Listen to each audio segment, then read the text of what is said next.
say std, say var st use is only the one that's already initialized for us. So I'm going to use what is called, I'm going to play this.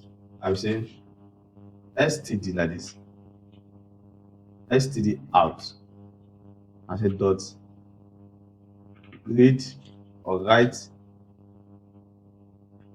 I say dot write line. So what that does for us is that it writes into the line for us. I can say hello, how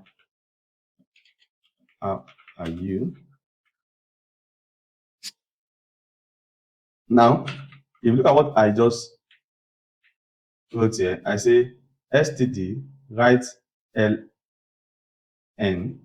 Now it makes sense very well, but it's good like this. But let's assume there's another one we also have. That was called std out dot write. Now what does that do? That is going to have, I will say, welcome. Now if you look at these two, they are different things, but they have what they do. Now what this write does is that it's going to write it inside the terminal. But the write ln is going to write it inside a new line. Now let me run it. So this is going to write inside, and see, write it together without a new line. So, and also it's not going to add space to it. So, but this guy is going to write it inside a new line. So it's going to add space to it for us. So if I try to write anything here, now when I write something like this, it actually open up a way to write something to me. But another thing that come out after it is also immediately after it like this. If you can, let's see on this so you can see what I'm saying. So one. So I'm sorry.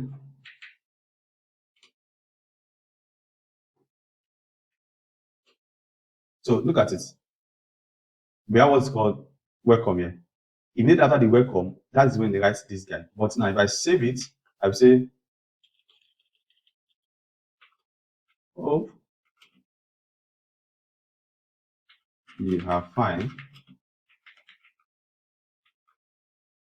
Let's run it now.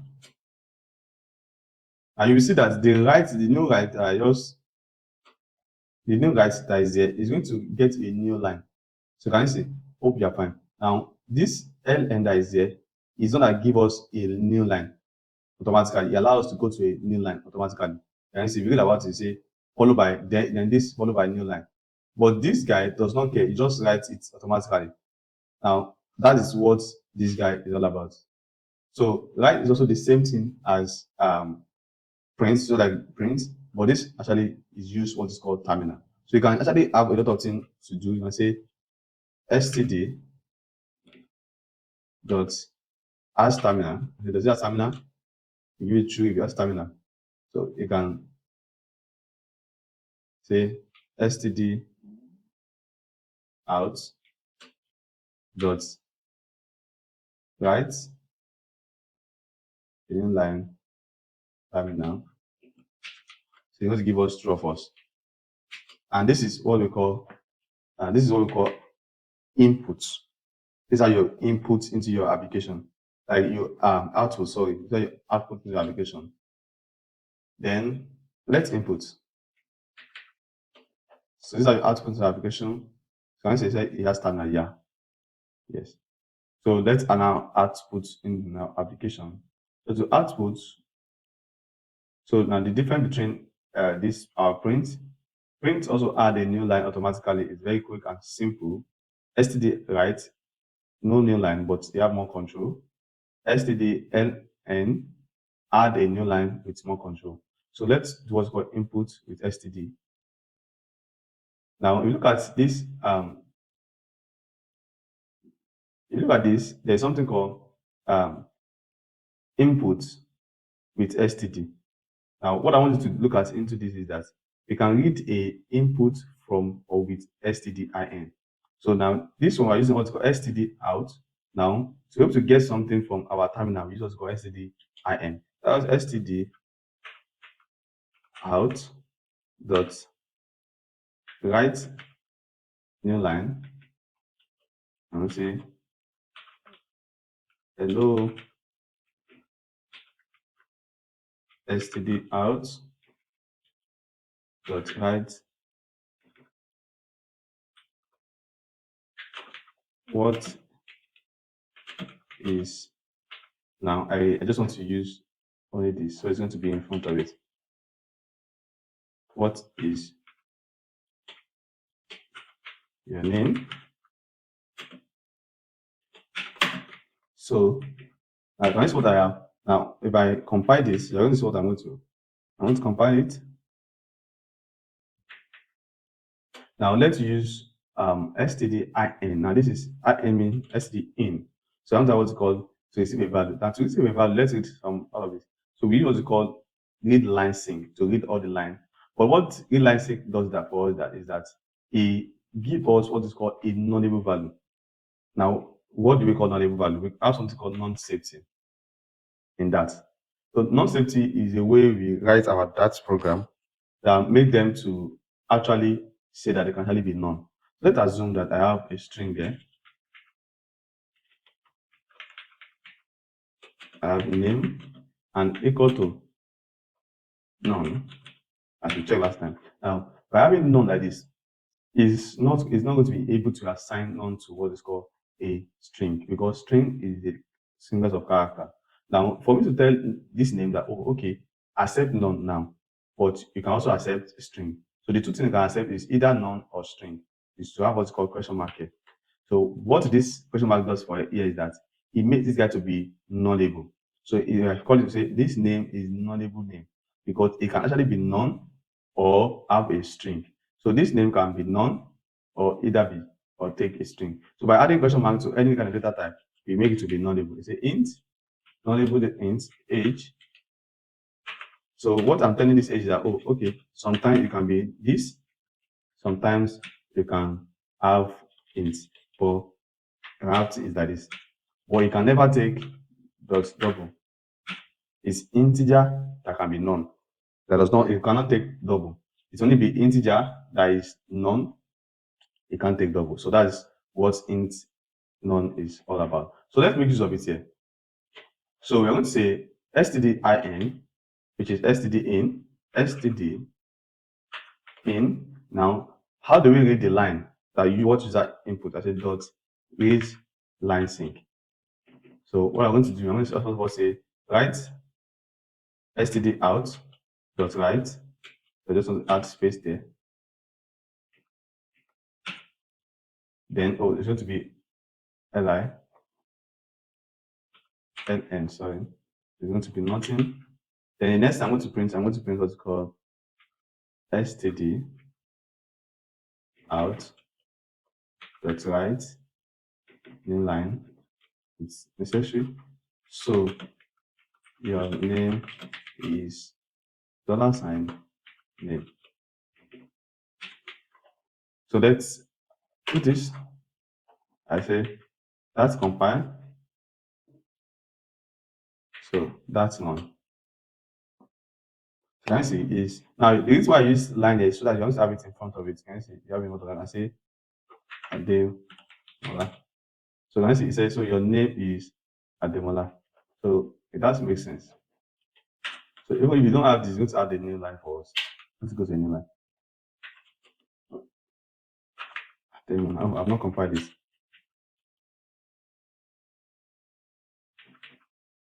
So the space I put here, that's what it gave us this space. So that is how to write your line and take data from input. So now what we have done here, we have been able to create a terminal application that can take a name and make use of it. So that's how to take it. So now key point in this is that stdin, what it does is that it read the line, wait for user input. So it waits for user input and it returns what is called a string that can be nullable, which is called an unable string, which is it can be none, sometimes it can be none. And what another thing you need to note is that you must import what's called that IO to use stdin. And we use what's called interpolation to our variable to include into our output. So you can see what we write here. We say you put your name. Now you can also say what is your age, just the same way we have it here. I say, so your name is, so I'll say, what is your age? So the story continues. So what's your age? And I say std out dot.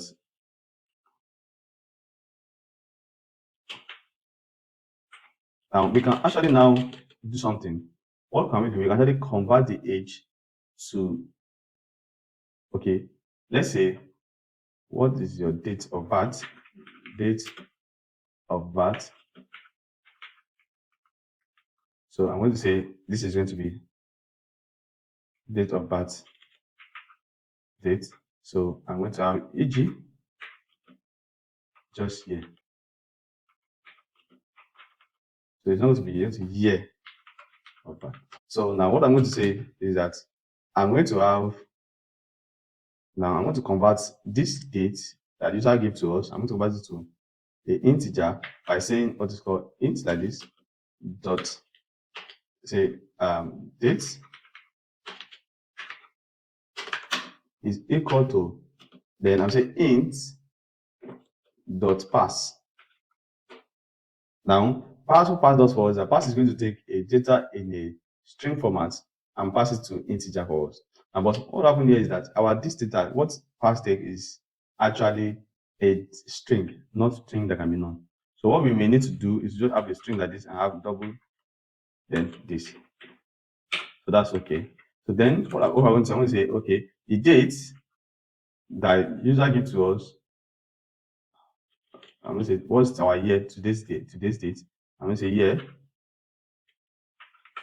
So today's date is equal to, I'm going to say int year or age, int age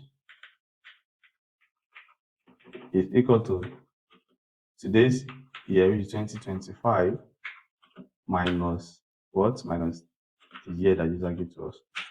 Now I'm going to say print, or not, I don't want to use print for now. I want to use std out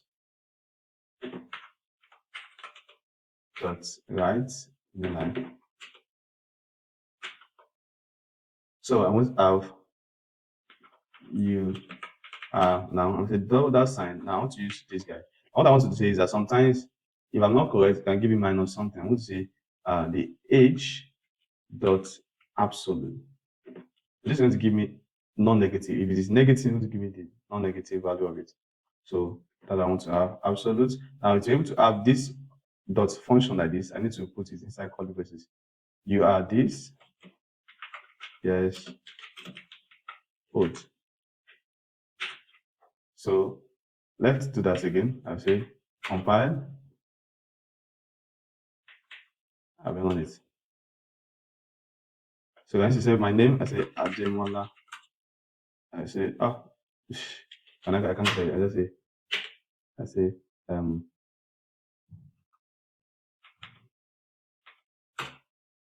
yes, I'm like, wow, 2,000 years old guy is actually 25 now. Wow, that's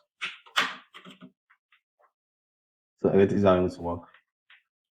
So I guess it's, you understand what is going on, it's actually working fine currently. So that's how to have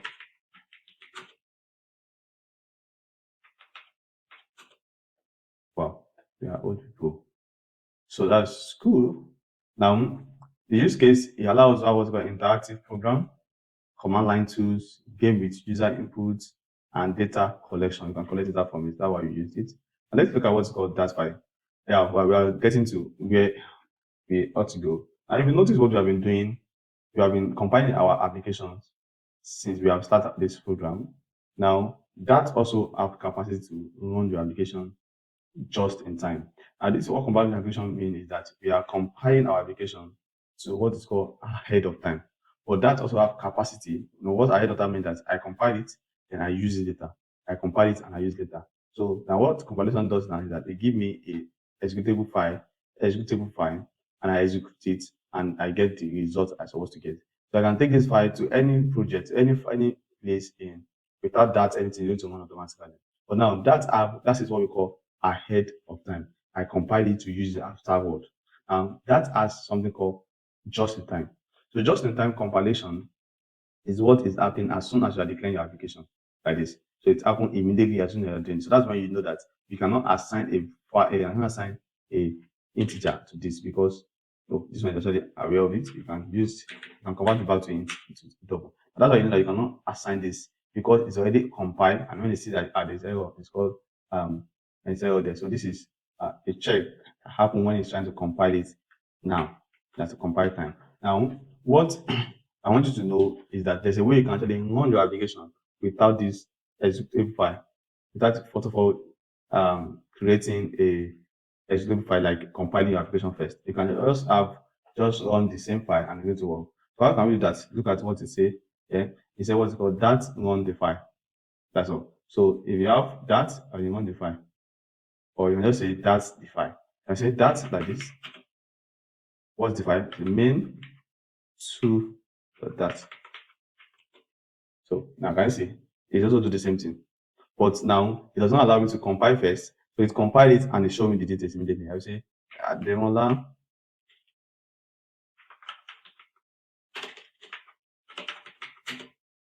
I say so can you see Ademola and this automatically it work immediately. It really makes sense, right? So we don't need to be compiling it and running it again. So you may just delete this guy if you want, or you can leave it there for the first week. You have that. So this is what's called just in time. It's good for development, just to see what you are doing immediately. So main, but that's the old file. Oh, sorry, you have that. Yeah, can you see? Now that this really makes sense. Now you can run our anywhere. You can see now if you want to run your project, you can actually just say that one. You don't run your project automatically. Now, but another thing I want us to look into before we leave from this place. Okay, yeah, I put it down. You can run your project with argument. It's with argument. So now, how do we receive arguments from this place? So now, as soon as I want to run my project, this project like this, I can say now when my project like this, it really makes sense, but I can send argument with it. So let me try to run it. I'm going to have an argument. Now let me just say, you can't just receive arguments. You need to first of all have a data inside of your function here, which is called a list of something. List like this. Then it's a list of string actually. You take a string. So then next thing you want to call it argument. You can call it anything you like. Okay. So now if I print it, let me print out something there. I just print the arg like this. Now, if I just run my project like this, you have to give me empty list and that's my name.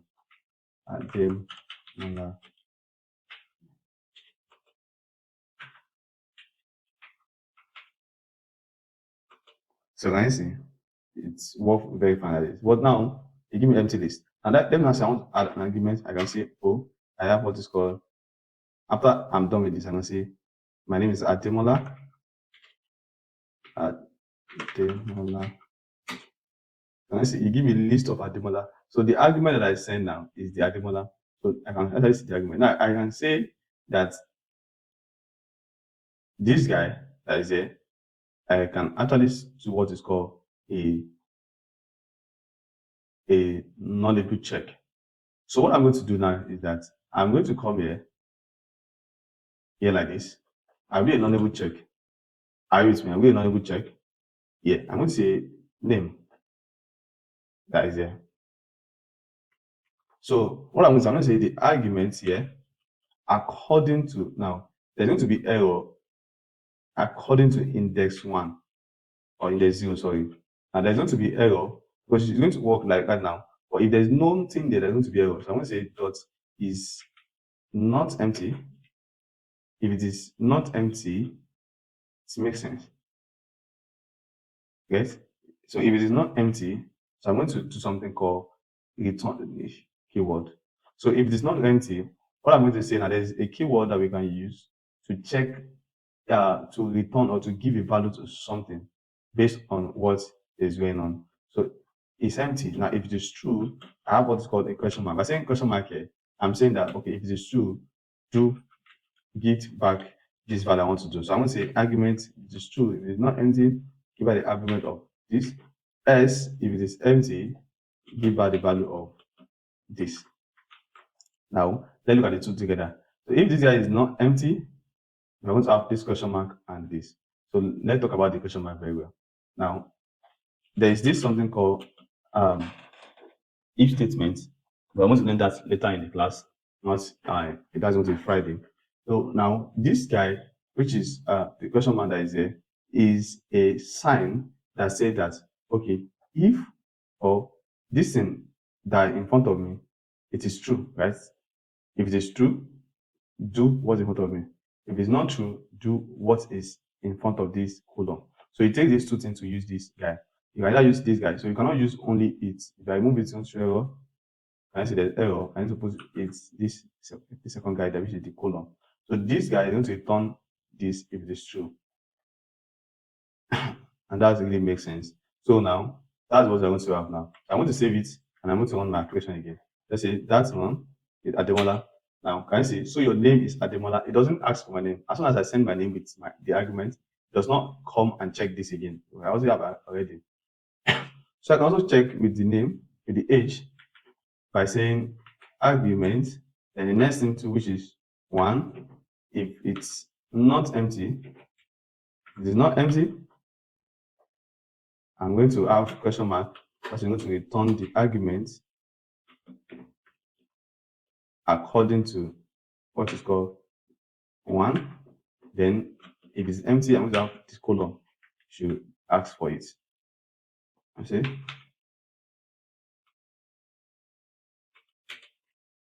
Wow. So let's run it again. So if I run it, whoa, you have error. Now we have error here because we don't even have anything called 1. Nothing inside of it. The list itself is empty. So that's why we have the error. The list itself, it does not have what's called the value of 1. Just like I'm going to check if it's empty or not. So the list itself is just have one value inside of it. You can see this is the value. So we cannot check if it's our under value. So what we can do is that we can say the list dot length is greater than, now going to be 1 greater than 1. So you have more value greater than 1.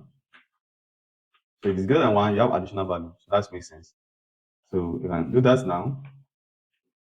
So let's say you ask him the name. Let's say Ademola.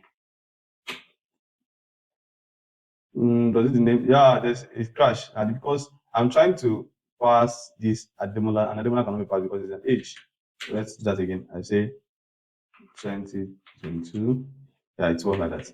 And then let me try this.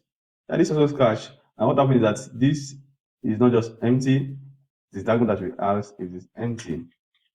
So if the argument is not empty, that's why I'm going to use this. So it is not according to 0 now. It's going to be only the argument if it is empty. So I try this again. Yeah, it works. I say, what's the name? I say, my name is Ademola. Say, my age is, my date of birth is this. Now, and that's how we should not check. Look at this. Like I say, Ademola, and the date of birth is this. It makes sense. It doesn't ask me any question again, just take it for me. That's what we call arguments. Anytime you are running your code, you can give argument to it. So that is how arguments work. So that always use that one for consistency. Make sure that you are in a current directory. So anytime you are running your application, you must ensure that the directory you are here is your current directory here. So you cannot be running your CD, not running your project like this. It's not going to work. You can see it's not going to work. If you see anything like this, that there's no file, there's no such file. So ensure that you check your directory the way you are, ensure you are in your current directory. So what I'm going to do, I'm going to say CD back to the big one. Yeah, it's not going to work. Let's just say CD.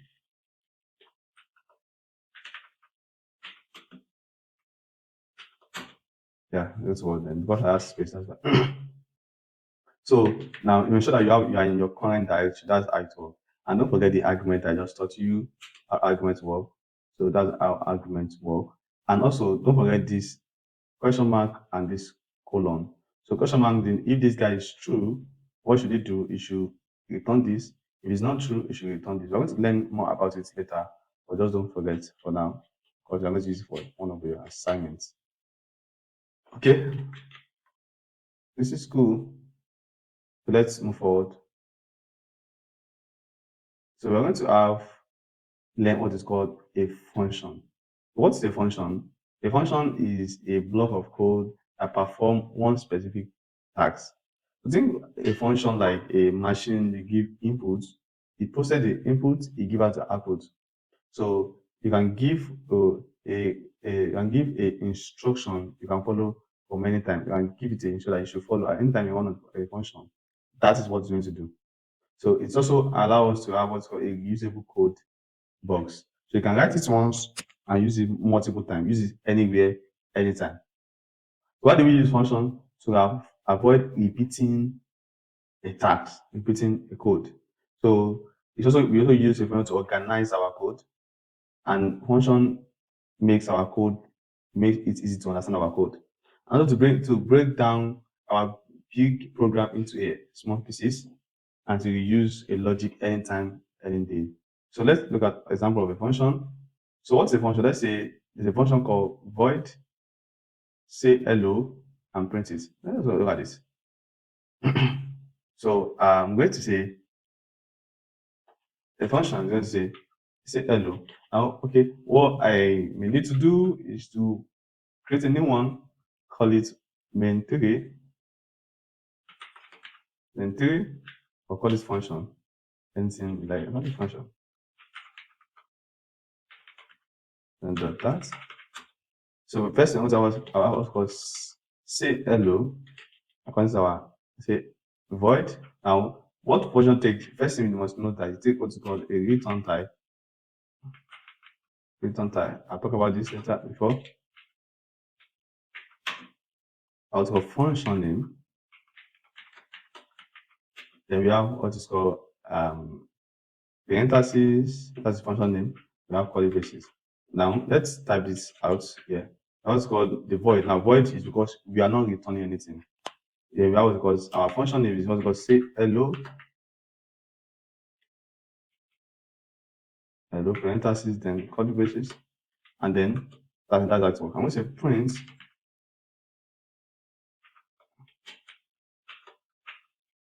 hello user.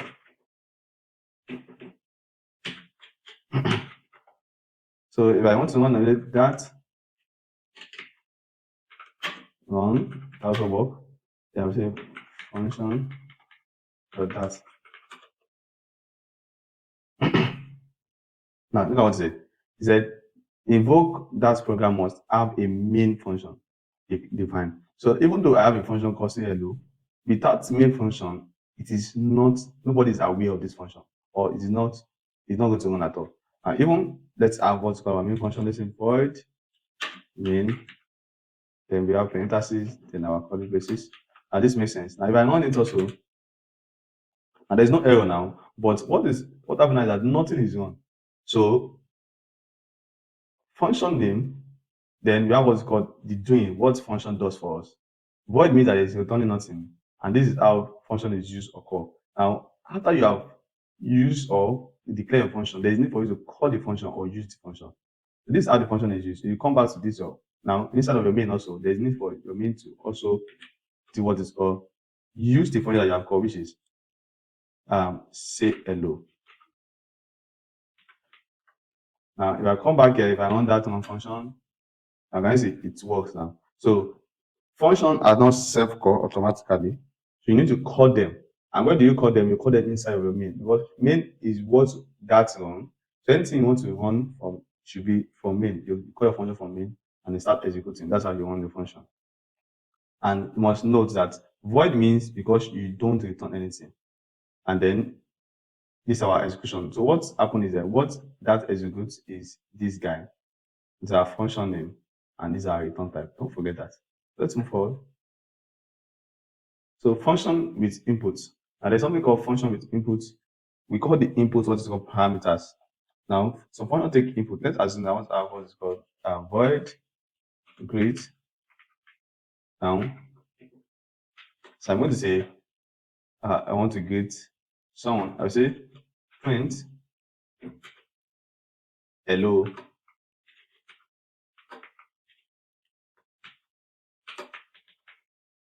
Now, if you look at this like this, and we have what is called user now or string name like this. So now to use this name, I'll just say $ name. Now, what does this mean and how is it going to work? Now, anytime you call on this function called greet like this, you say greet. Now, there's requirement for you to put something there. And what you need to put there is called argument. This is what we call parameter. What you receive, what you are receiving is called argument. Now, I'm expecting, it's a one positional argument expected by greet for 0 is fine. So we need to give it what is called argument. And we cannot give you integer. You need to say that the argument that is there is actually a string. But not assigned integer cannot be assigned to a string. So I'm going to check this. I'm going to say, okay, greet. What is it to greet? Is salvation. By this salvation, if I run the code here, and see it's a hello user and the salvation. Now I can also use this same code, and that's why arguments and parameter is actually essential to learn. So I can say this is the same code to greet another person. But if I call say hello, it's going to be also be doing the same thing at the same time. But this, by using argument and parameter, it's easy for us to be able to use it multiple times and for any other task also. But then I want to create user, let's say create aim. So it's going to create aim also for us. It's and that's great aim for us. So this actually makes sense. Now, function with return value. And let's assume that okay, now we have actually get how to print a value now, but we want to return back a value.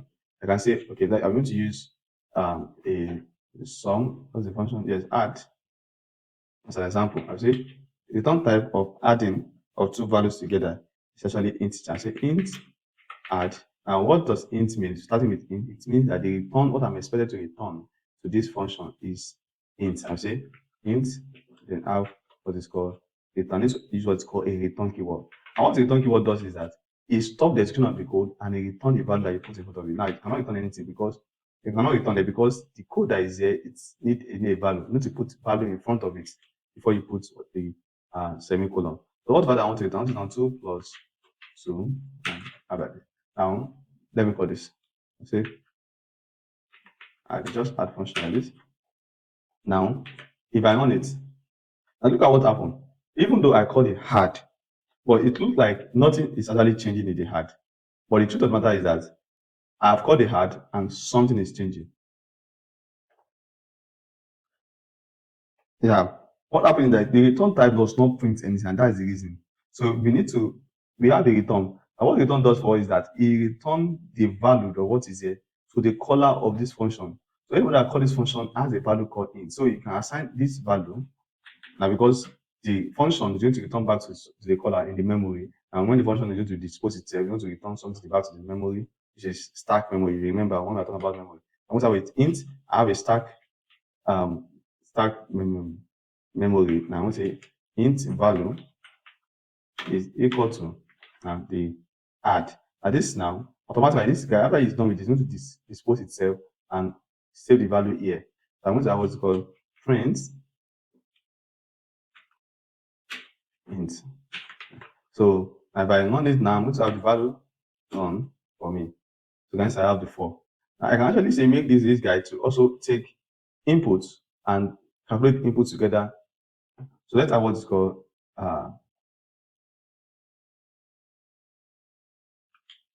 I'll say add.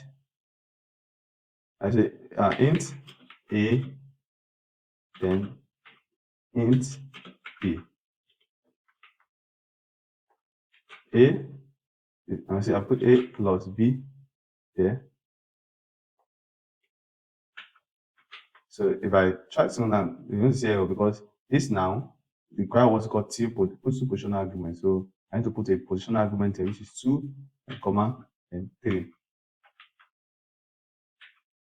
I want it at 5, sorry, the 2 plus 5 is 7. So now that's how to add your argument. A function returns something back. So void does not return anything. Anytime you use what's called void does not return anything. Function return a value with a return value.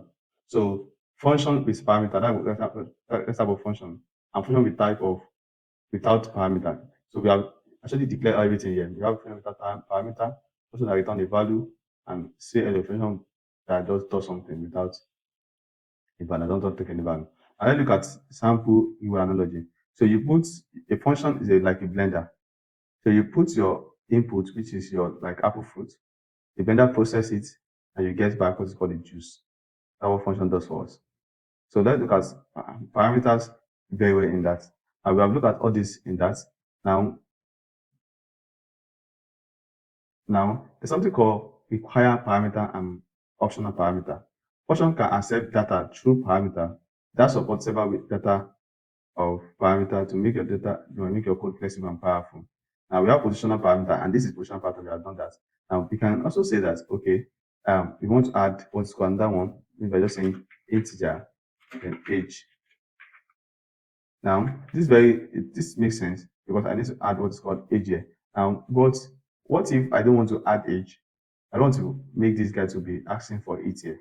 I can just say question mark. Yes, I should say question mark, but it's still going to ask for it. Why? Because even though it can take none, but it's still a required parameter. I can say to put none there. So it's nullable, but it's still a required parameter. How do we make it optional like this? Make it optional like this. What we need to do to make it optional is that I want to put inside what is called square bracket like this. If I put inside square bracket, it's going to make this guy to be optional like this. So you can see if you don't put it there, no error. If you put it, no error. If you put it, no problem. I can say age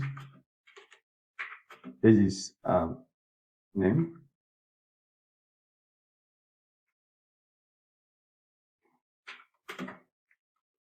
That's a $sign age.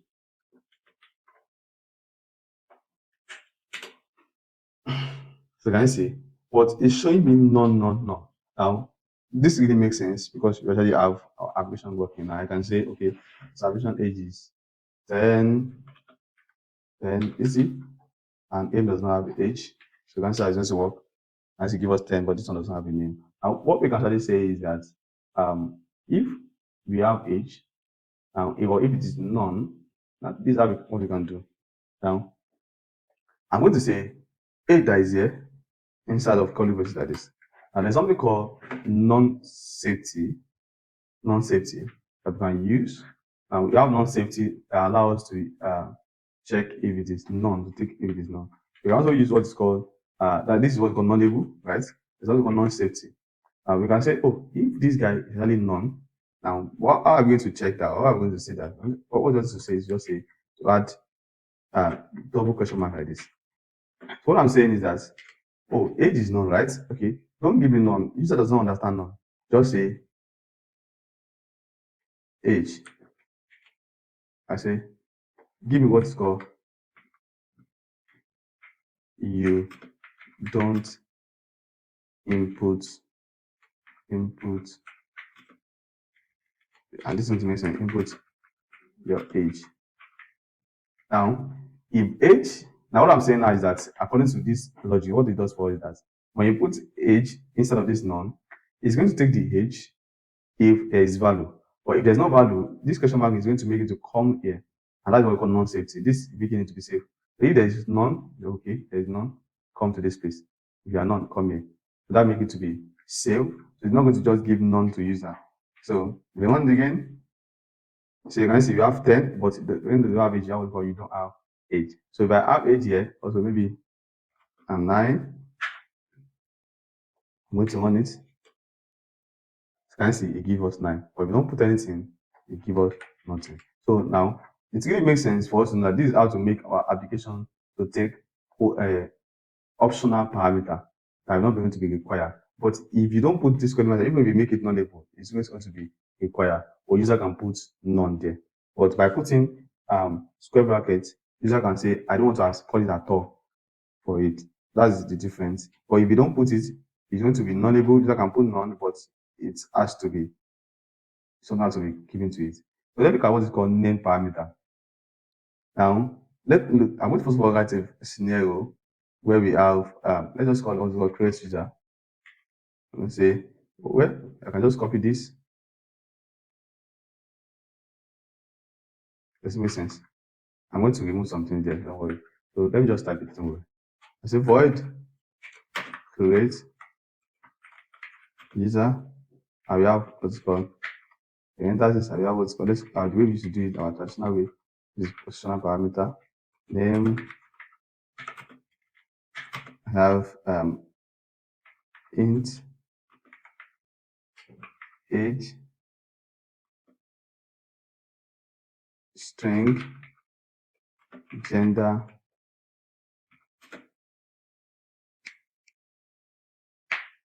and let's just stop there. Now let's assume that when I want to call this function, it's very easy. I'll say print name, that's my name,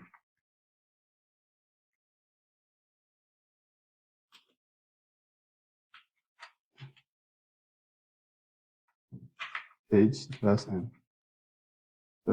age,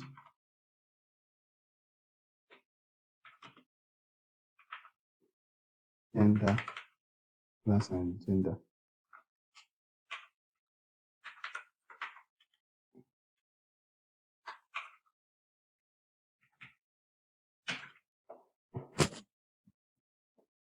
So now when I want to call this value, now I can just say create user. I will say this is male. Now this is very nice because I can't put on that and just put integer. So go for it there. Then I will have what is called my name is also string. Now if I try to run this application now, you're going to see some error there. So you say my name is male, age is 40, and now the reason is that it is positional arguments or position parameter. It requires you to put the value according to where you assign it. That was required of you. So, but when they come to named arguments, the way what I want to explain, what you need to do is to have what's called can you see this curly bracket, which means this is name parameter. I need to add curly bracket inside of our name function like this. Actually, curly bracket like this. As soon as you add curly bracket like this, you need to add your data. And there are two things to do. You can either have what's called a data that is non-label data, or you have what's called a require. It's a require. You have a string. You have what's called name. Now, what this means is that name is required. Name is necessary. I can say, okay, my age, say name, say int. Now, by just say question mark age like this, then I'm going to say gender,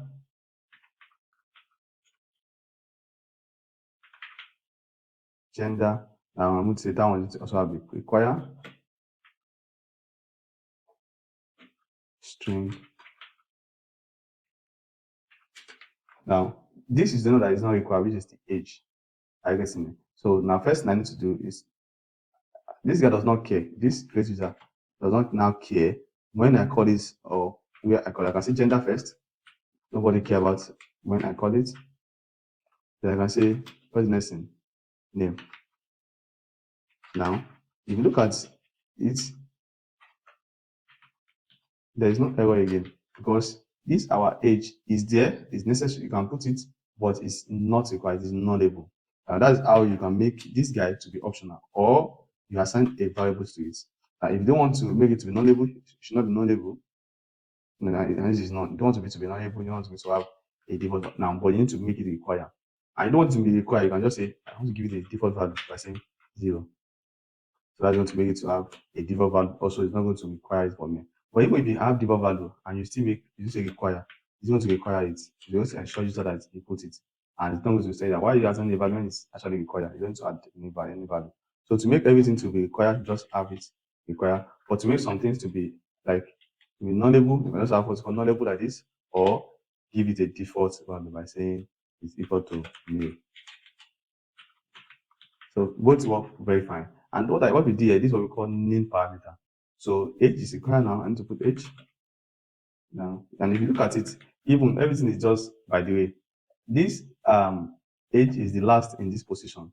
So position does not matter in this name program. What matters is that call the name, assign the values in front of it, call the name, assign the value in front of it, and that's how you do name parameter. But when it comes to position parameter, you need to have it at this exact position. Now, let's go to what's called arrow function. There's something called arrow function in that, and arrow function is how we handle our function in that. Now let's look at this. This guy is very simple and very good. Anytime you have arrow function is when you want to return a data. So I can add, we have what's called a add, and that's how I have what's called sub. That make it easy. Now what I'm going to do now, I want to use arrow function here. And what arrow function does for us is that it returns back the value immediately to us. So anytime you want to have maybe a simple expression, you want to have an expression, you want to write a lot of logic, use this. But if your application is so simple, just like this, that you take a value and you just return immediately, so there's no need of using return. So you don't need to type return. So there are things to remove. You remove this return, you remove the end of this one that end is like this, and remove this one that begin it. So what you had here is where you, in front of the parentheses, you have / and you have this, and that's what's called arrow return or arrow function. And so it's very simple. Now we can also have what's called our great user. Let's our great user. Where is it? Great. Yeah. I can remove this guy. Remove this guy. Remove the print. So we want to have our return. Now this parenthesis also don't think it's so special. It's nothing special, but it's just read the same thing as the same it is. I just want to read it as it as the same. I'll remove it and it's still working the same way. So can you see? Great user now, great user is not going to be printing for us because we are now returning it.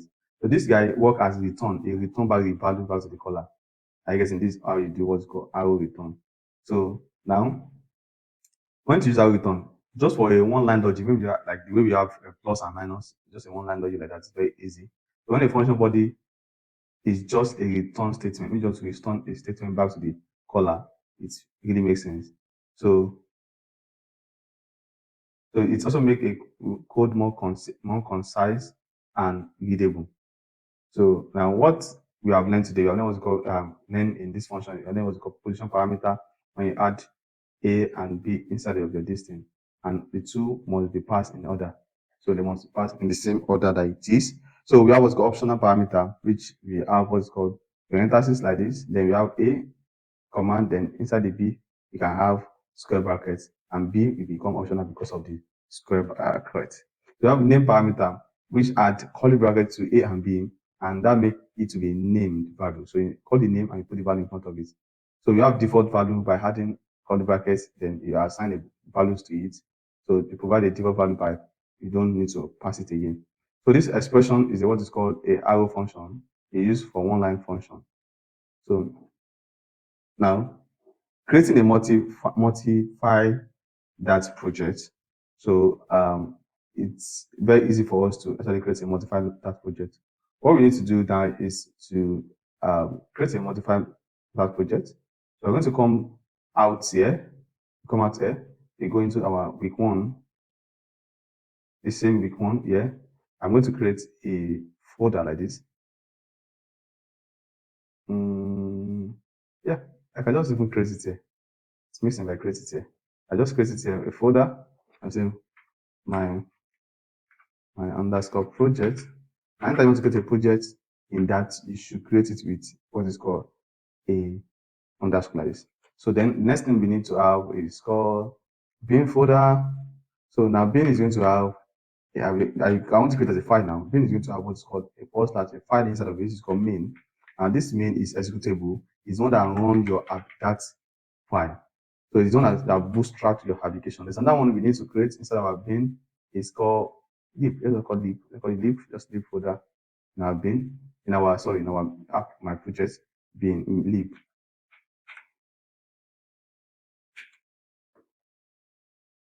Then I remove this. And next thing we need. Oh, sorry. I need to create the bin again. I've mistaken to delete it. Bin / main. That. And next thing we need is what is called prospect.yam. It's very necessary. So we're going to have prospect.yam like this. You're going to have it in your DAS application.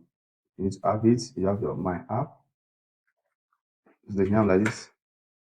So there's a space at the back. So you have prospect.yam. Now, one thing that you need to give to your yam application is that you need to write your prospect.yam. So for that reason, I'm going to open this look my terminal here. I have week one here. What I just need to do is to cd. What cd means is to change directory. Change directory to my project. That is project. So I'm now say code space dots. Now what I want to open my project again. I don't want to open the code I've been writing before. The new code I'm writing now. So you're going to open this from here. This is my project. I want to write some things about dates that's for inside of it. And one thing we need is what we want to call a name. We have colon, then we put our name, which is we'll call it any name. I'm calling it main project or anything. Anything. Okay, let's call it my project. So the other thing that we need to do, what I'm doing on is adding this to it. We don't need this. We don't need this. So the next thing we need is what we call environment. That's the environment that is there. I'm going to say environment. Can you see? Then I'm going to say, I'll come down here and say enter. Then put what's called tab. Then after the tab, you type what's called SDK. So you put your version, this sign, I'm going to say 3.00. That is okay. 3.0.0. And this is going to install some things to our system. I can see immediately we do this, there's no error again. There's no error again. Let me and save it. Please save. There's no error again. Now we can actually have our application and something that's also been installed. Also, that lock has also been installed for us. So what we just need to do currently is to just say that one. Now, if you look at this guy now, is not just inside our week one, it's our project. Anytime you run that, the name of a project must be the name that is inside of your bin. So I want to change the name that's inside my project, which is my personal name, from my project to main. So the name of my project now is main. So main that is inside my bin, the main.dat is going to work. And I want now is not saying that there is no main function. So let's write main function. I call main. There is need for what is called main to be there. I guess now. So I need to call our main project like this. If I want again, now if you look at it, just calling main run actually sorts the one. So I can just say print something. Hello. So can you see now? So what we need to do now is basically to have our folder bin structure. I can say that I need what is called this. What is called, now let's look at utilities now. Utilities, this or the folder is going to be created.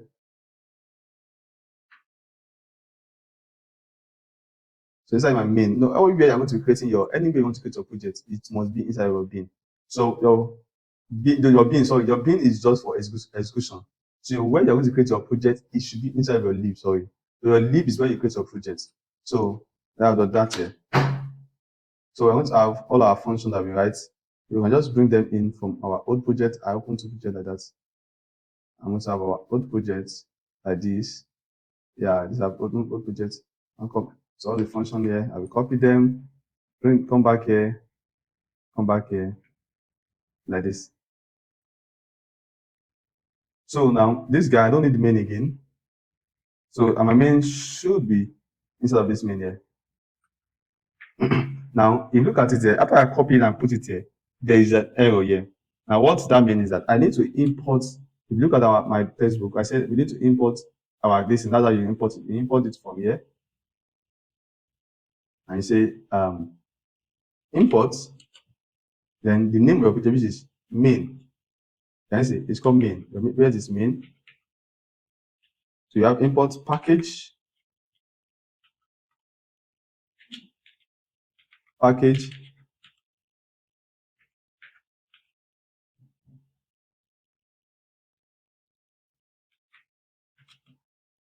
main. Then I'm going to call on my utilities, and I see all of them have been set to. Just go back to.